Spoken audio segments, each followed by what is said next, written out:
सृष्टि आपके विचारों से होती है। ब्रह्मा जी जब मन से वैराग्य होकर के चिंतन कर रहे थे तो सनत कुमार प्रकट हुए, और जब क्रोध से सृष्टि करने लगे तो रुद्र प्रकट हुए। उन्होंने भूत प्रेत पिशाच शाकिनी डाकिनी बेताल आदि को प्रकट कर दिया। ब्रह्मा जी को अपनी गलती का एहसास हुआ। जब भी क्रोध में हो ना, कोई काम न करो, काम बिगड़ेगा। ब्रह्मा जी ने एहसास कर लिया कि मैंने गलत किया, इसलिए शांत मन से बैठ गए और चिंतन करने लगे। ब्रह्मा जी ने फिर तपस्या की। सात्विक प्रवृत्ति से उनके अंग से 10 ऋषि प्रकट हुए। ब्रह्मा जी के मन से मरीचि, नेत्र से अत्रि ऋषि, मुख से अंगिरा ऋषि, कानों से पुलस्त ऋषि, नाभि से पुलह ऋषि, हाथ से क्रतु ऋषि, त्वचा से भृगु ऋषि, प्राण से वशिष्ठ ऋषि, अंगूठे से दक्ष और गोद से नारद प्रकट हुए। ब्रह्मा जी की छाया से कर्दम ऋषि उत्पन्न हुए।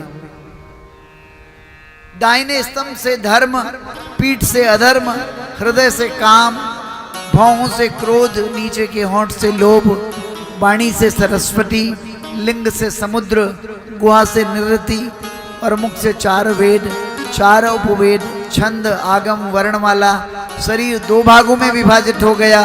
एक आधा भाग स्त्री का, आधा पुरुष का, अर्धनारीश्वर रूप में आ गए। और दाहिने भाग से पुरुष मनु पे प्रकट हुए और बाएं भाग से शत्रुपा जी प्रकट हुई। दोनों ने आकर ब्रह्मा जी को प्रणाम किया। कहा, पिताजी आपने हमें बनाया है, आज्ञा दीजिए। ब्रह्मा जी ने कहा, तुम विवाह कर लो और विवाह करके सृष्टि करो। दोनों का विवाह संपन्न हुआ मनु और शत्रुपा से। तथा मिथुन धर्मेणो प्रजा हेताम बभूवरी। और यहीं से मनु और शत्रुपा के द्वारा सृष्टि का क्रम प्रारंभ हुआ। इसी को बोलते हैं औरस सृष्टि। स्त्री और पुरुष के संसर्ग से सृष्टि हुई। और सृष्टि करने से पहले तप करना जरूरी है। बिना तपस्या के अच्छी संतान पैदा नहीं होगी, अच्छी सृष्टि नहीं होगी। मनु और शत्रुपा ब्रह्मा बाबा की आज्ञा लेकर पृथ्वी लोक आए सृष्टि करने के लिए।